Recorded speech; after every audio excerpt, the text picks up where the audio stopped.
Salut salut, j'avais dit dans mon update lecture dans lequel j'ai parlé de Zoya que je ferais une vidéo dédiée à certains livres de Danielle Steele et donc à Danielle Steele et voici enfin cette vidéo. Je me suis un tout petit peu renseignée sur l'auteur même si je savais déjà certaines choses évidemment. Donc Danielle Steele est une auteure américaine qui a publié plus de 80 romans. Elle écrit principalement de la romance même si je me suis rendu compte que les livres que je vais présenter dans la vidéo sont peut-être ceux qui sont le moins concentrés sur la romance. Je sais pas si c'est très clair, mais en fait, elle écrit principalement des romances et il y a quelques romans dans lesquels la romance est secondaire et ce sont ceux que je préfère en fait. Du coup, c'est ceux dont je vais parler en détail. J'ai pour ma part lu 19 livres de Danielle Steele. J'en ai encore quelques-uns dans ma palle et je sais pas si j'aurai le temps de tous les lire dans ma vie parce que elle continue à en écrire. Hein. Le premier livre qu'elle a publié est sorti en 1973, mais le dernier date de 2016. Donc elle écrit encore aujourd'hui beaucoup de livres et voilà, elle a un rythme, je sais pas comment elle fait, mais elle en écrit énormément. C'est l'une des auteurs les plus traduits au monde, devant Stephen King, je l'ai pu le lire. Donc voilà, Stephen King est quand même un grand auteur. Je sais pas que Danielle Steele fait mieux, c'est juste qu'elle est plus traduite. Bien, je vais présenter le premier livre. J'ai choisi de les présenter dans l'ordre de celui que j'aime le moins à celui que j'aime le plus, sachant que les trois que je vais présenter sont ceux que je préfère de Danielle Steele. Enfin, c'est pas tout à fait vrai parce que Zoya est l'un de mes préférés, mais comme j'en ai déjà parlé, du coup je vois pas l'intérêt de le représenter ici. Donc ce sont mes trois préférés, exception faite de Zoya. C'est pas très français, mais bref, vous avez compris. Donc le premier c'est Miracle, donc de Daniel Steele, je vais pas le lire à chaque fois. J'ai ici une intégrale de Pocket qui rassemble les deux livres Miracle et Seconde Chance, mais je vais parler que de Miracle. Donc en fait dans Miracle on suit Queen, un vieux veuf célibataire. Euh, et on suit d'autres personnages. Je me rappelle notamment d'une bonne sœur. En fait, je cherchais son nom, mais il n'était pas écrit en fait. Mais je me rappelle qu'il y a une bonne sœur dans ce livre-là. Et donc on est à San Francisco et une tempête a lieu. Et donc on va suivre les personnages qui, juste après la tempête, s'entraident. C'est quelque chose de très humain. La tempête vient d'avoir lieu, ils se rencontrent, ils ne se connaissent pas et ils vont s'entraider, ils vont faire connaissance. La fin de ce roman est une fin plutôt ouverte de ce que je me rappelle et j'ai adoré cette fin. C'est le cas pour les trois livres en fait, c'est surtout la fin que j'ai aimé. En fait, ce que j'ai aimé, c'est que Danielle Steele a tendance à faire des fins tout est bien qui finit bien, puisqu'elle écrit des romances. Donc en général, on a un couple qui se rencontre, c'est pas forcément compliqué, mais c'est bizarre. Enfin, c'est la vie en fait. Elle raconte des morceaux de vie et souvent à la fin, tout est bien qui finit bien parce que les personnages sont heureux, parce qu'ils sont ensemble, parce qu'ils sont amoureux, tout ça, tout ça. Et dans les trois que je présente, c'est pas tout à fait le cas et c'est pour ça que ce sont mes préférés. Alors je dis pas que j'aime pas les romances qui finissent bien, hein, sinon j'arrêterais les lire de Danielle Steele. Mais voilà, je préfère quand elle fait des fins un petit peu plus ouvertes, petit peu plus élaborées. Et donc là, on est à San Francisco, la tempête a eu lieu, on rencontre plusieurs personnages, je crois, je me rappelle, donc du veuf célibataire, du vieux bougon, en fait, je me rappelle comme ça, et des espèces de bonnes sœurs. Alors, je me rappelle pas d'une romance, je me rappelle d'une amitié forte qui s'installe entre les deux. En même temps, l'autre personnage est une bonne sœur, donc je pense pas qu'il y ait de romance. Mais voilà, j'ai adoré la manière dont les personnages s'entraident et vivent ensemble cette espèce de catastrophe qui a eu lieu en fait et se reconstruisent et s'aident les uns les autres. C'est vraiment quelque chose de très humain et j'ai vraiment adoré ce livre-là. Le suivant, c'est pas mon préféré, mais je saurais pas expliquer pourquoi c'est pas mon préféré.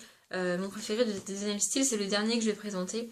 Donc celui-ci est dans un état lamentable. Il s'agit de Sœur et Amie, donc toujours chez Pocket. Il est vraiment dans un état lamentable. Donc les deux livres dont je parle, et en fait la majorité des Danielle Steele, je les ai lus quand je lisais pas encore quotidiennement. Je les ai lus quand je lisais de temps en temps vite fait, quand j'avais mettre peut-être 2 semaines, 3 semaines à lire un livre comme ça. Hein. Donc voilà, quand je lisais pas du tout régulièrement. Et pourtant ils m'ont marqué, ils m'ont quelque part donné envie de lire plus. Donc dans ce livre-là, on va suivre 4 sœurs, on peut les voir sur la couverture, là, elles sont là, voilà. Donc on suit ces 4 sœurs-là, et il arrive à l'une d'elles un accident.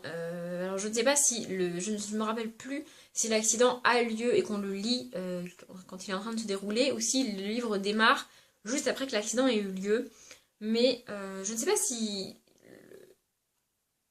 au cours d'un week-end de tragédie, la frappe de plein fouet, handicapant notamment l'une d'entre elles grièvement. Oui, donc non, dans le résumé, on dit qu'elle a un accident, on dit qu'elle a un handicap, mais on ne dit pas lequel.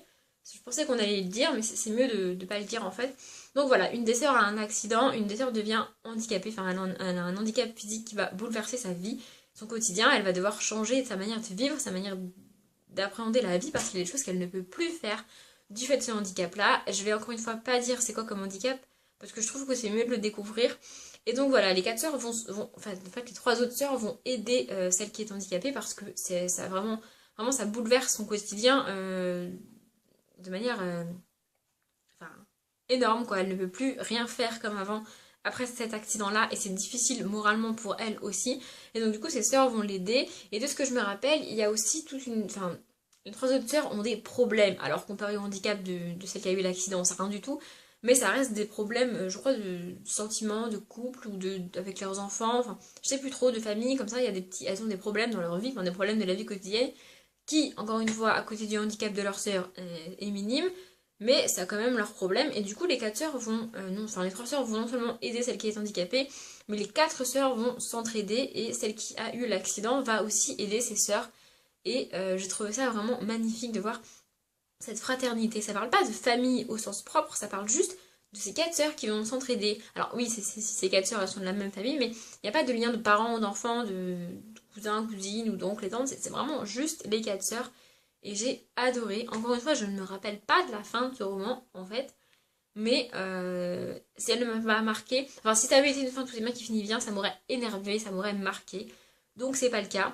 Ça doit être... En fait, Daniel Steele a dû juste nous raconter le morceau de vie des quatre sœurs dans lequel elles s'entraident et dans lequel elles apprennent Enfin, dans lequel celle qui a eu l'accident apprend à vivre avec et les autres résoudent leurs problèmes tout en les relativisant grâce à l'accident de leur sœur. Donc ça montre quelque part la positivité d'un tel accident, même si c'est vraiment vraiment horrible. Donc voilà, j'ai vraiment beaucoup aimé ce roman. Il est dans un état lamentable, vraiment, mais je l'ai adoré. Et le dernier. Alors le dernier, c'est non seulement mon préféré de Daniel Steele, mais pendant très très très longtemps, ça a été mon livre préféré de tous les temps, de tous les auteurs confondus. Aujourd'hui, c'est plus le cas parce que j'ai relu un livre il n'y a pas très longtemps qui m'a vraiment marqué et qui, je pense, va rester mon préféré pendant très longtemps. Mais celui-ci m'a vraiment, vraiment touchée. Donc, il s'agit de Une femme libre. C'est la version hardback de France Loisirs. Je vous mettrai une couverture avec une image sur l'écran parce que c'est pas très... Enfin,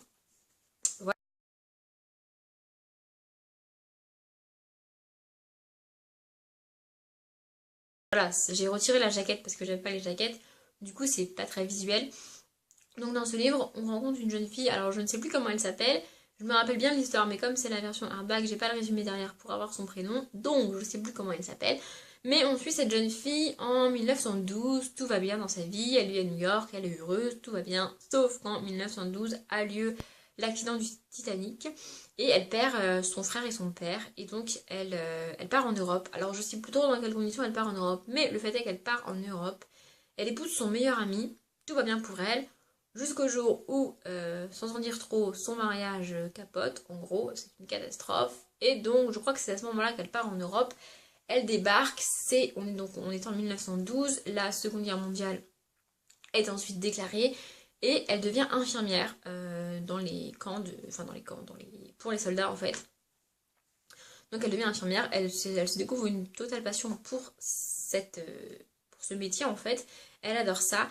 Et j'ai adoré ce livre parce que c'est très triste. En fait, j'ai pas envie de trop en dire sur ce qui lui arrive. Et d'ailleurs, dans tous les résumés que j'ai pu lire, on ne lui dit pas ce qui lui arrive. Et je trouve ça bien parce que dans Zoya, en fait, le résumé, c'est un petit peu spoilant. Et dans celui-ci, non.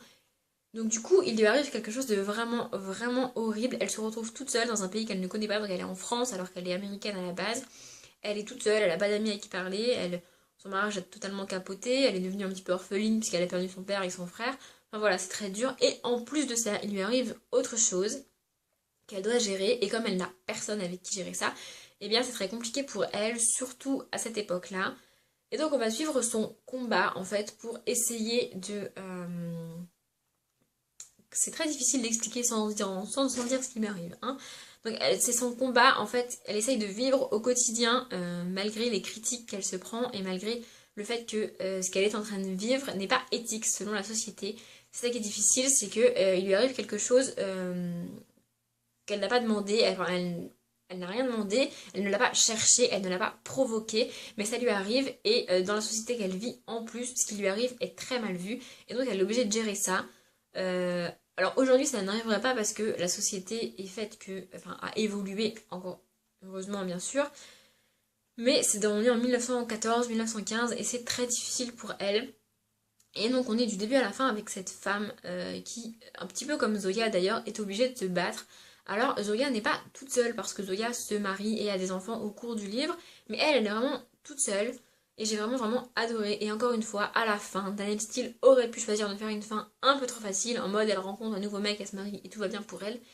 C'est peut-être ce qui finira par arriver, mais elle a arrêté le livre avant que ça arrive. En fait, elle a fait une fin ouverte et j'ai vraiment adoré que Danielle Steele choisit de ne pas finir ce magnifique livre et cette merveilleuse histoire d'un combat d'une femme magnifique par une fin trop facile en fait. Et c'est ce que j'ai vraiment adoré. Ça fait long, enfin, je l'ai lu qu'une seule fois et je l'ai lu quand je devais avoir 15-16 ans.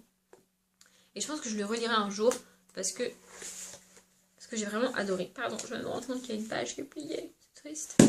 Voilà. Donc je pense que je le relirai. Alors oui, il est énorme. Donc dans la version que j'ai, là, il fait même pas 400 pages. Ça reste quand même assez gros, mais ça se lit très facilement. L'écriture de Danielle Steele est vraiment fluide. Ça se lit tout seul en fait. Encore une fois, je lis les Danielle Steele quand je suis en période de révision ou de partiel. Donc j'ai pas besoin de mon cerveau et j'ai pas besoin... Enfin, c'est pas un livre trop prenant. Mais parfois je tombe sur des Danielle Steele comme ça, que je n'arrive plus à lâcher et que j'adore.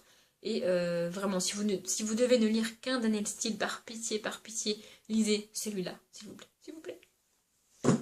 Voilà, ma vidéo est maintenant terminée. J'espère que je vous ai au moins convaincu d'essayer ne serait-ce qu'un Danielle Steele, même si c'est pas un de ceux que j'ai présenté là. Je l'ai dit, j'en ai lu 19 en tout, en comptant ces trois-là. C'est pas beaucoup, puisqu'elle en a écrit plus de 80. Mais si vous voulez parler de Danielle Steele et si vous avez si vous avez le choix entre plusieurs livres de Danielle Steele et que vous ne savez pas par lequel commencer et que vous voulez un avis, je serais ravie de vous aider. Je vais arrêter de parler, je vous laisse. Comme d'habitude, je vous souhaite une bonne journée, une bonne soirée, une bonne après-midi, un bon appétit, une bonne nuit, une bonne matinée. J'ai jamais dit celui-là, mais je vais le dire, voilà. Et moi je vous dis à bientôt.